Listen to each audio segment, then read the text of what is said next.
everybody saw the future in him. Of course, nobody saw the greatness that he was going to become a few years later. But just looking at him, like people would say, when you see somebody great, and what do you look for? You look for greatness in a guy, and you look for size. Terry had all those ingredients. He had the personality from playing in a rock and roll band. He had that. He had timing down from music, I think. It really helped him with that. But we put him in there with another rookie that had all those attributes too, and Brian.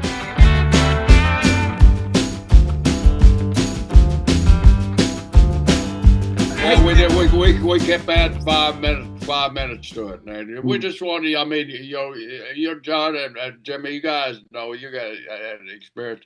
You play ribs in these little spot shows. You enjoy yourself. You have fun, and so we got two young guys out there that both of them are just full of it, full of testosterone and men wanting to go. So, okay, we're going to see what they can do, and we're just ab libbing and throwing time out there. And to Brian's credit, he was able to lead the match through, and to Terry's credit, he was able to stay with Brian. They ended up having a hell of a match, as they say back in those days. For the, I think we ended up taking them 25, 30 minutes total time when they were expecting a 15-minute time limit. But Terry was getting ribbed right from the very beginning, and everybody saw the future in him. Of course, nobody saw the greatness that he was going to become a few years later. But just looking at him, like people would say, when you see somebody great, and what do you look for? You look for greatness in a guy, and you look for size. Terry had all those ingredients. He had the personality from playing in a rock and roll band. He had that. He had timing down from music, I think. It really helped him with that. But we put him in there with another rookie that had all those attributes too, and Brian was able to lead him. And I think Brian, after that, you kind of worked with him around the loop a few times too, right? Yeah, we worked several matches, and then I went to Oklahoma. You guys booked me in Oklahoma, or no, because Jack taught me the Jack Brisco roll up. I went to San uh, Luis, St. No, I went. They ran St. Louis, but it was Kansas City. You Kansas guys City sent me to TV, Kansas yeah. City, and then after that, I guess the stories. I was gone, but you can tell the stories with after that. But we had a great time. Uh, it was a lot of fun, and Terry's Yeah. been such a good friend. He's been best man in my wedding, him and Mr. Wonderful Paul Warndorf, and uh, been to all my Gold's Gym openings, and we just went shooting not too long ago at a friend of mine. We've done so many things together. We've just when I had osteomyelitis, he called me every day in the hospital. It's just so many memories that I'll always be thankful. I was with him the night he met Linda in L.A. He went to a place called the Red Onion, and he went there. I didn't go because I didn't want to go out. And the Claridge family, Linda Claridge, and he came back the next day. He was gone all night.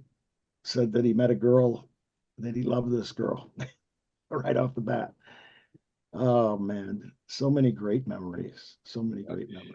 Hey, So Jimmy. the really strange thing about it, John, is when we were breaking him in. I mean, Johnny Valentine was our booker. Johnny just didn't see anything in him, and he wasn't getting many bookings at all. I mean, I'd write his name down, and Johnny said, "No, we got to put somebody that's here full time that's on the roster because." Your extras, he was considered an extra because he was still breaking in. But I was trying to push him on matches, and Johnny just wouldn't push him on matches. So Louis Tollett called me one day. I said, Louis, I got this big guy down here that Johnny just don't seem to know what to do with. And I said, I'd really appreciate it. He's a friend. He's become a friend of mine. I kind of gave him the history of Terry, and he said, send him up. And so we sent him on the road, and he come to Jack and I sitting in 106 North Albany, waiting in the dressing room back there. And he said, thanks for sending me up here, guys. I got nothing. Jack said, when are you going up there, Terry? And he said, in 10 days. And what size shoes? So Jack ordered him from Carl and Hildegard. Jack ordered him his first pair of boots. And then I said, when the day before you leave, come and see me. I'm gonna give you something. He said, oh, you don't have to do nothing. You have done enough. So the next day, the day before his leave, he came to me. I said, how much money? He said, I got a few bucks, and I pulled out. Oh, well, I had $100 to gave him $100 bill, which, by the way, he did pay me back years later. But we sent him to Louis Tolet up there. Louis was really the one that really first saw the greatness in Terry Bollea. And I think from there, Jimmy, that's when you guys got him from there, right? I think so. Yeah. For some reason, I thought he came in from Vern Gagne at the time because he was pretty polished then. No, and we had he finished the South before he went to the Burns area. Oh, okay. I didn't, because Jerry Lawler, they brought him in. He said, you got a guy named Hulk Hogan's going to be fighting with you this Monday night. And I went, oh, great. And all of a sudden I said, man, is that the same guy that was called Terry Boulder years ago? He goes, absolutely.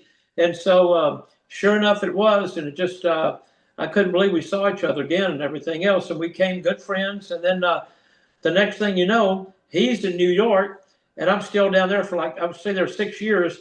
I think I went about a year and a half after Terry went to New York. And then when I first came up to New York, he goes, oh, my God, are you coming up to manage me? And I said, I wish, but I had all the heels back then. I had the first WrestleMania. I had King Kong Bundy and Greg Valentine.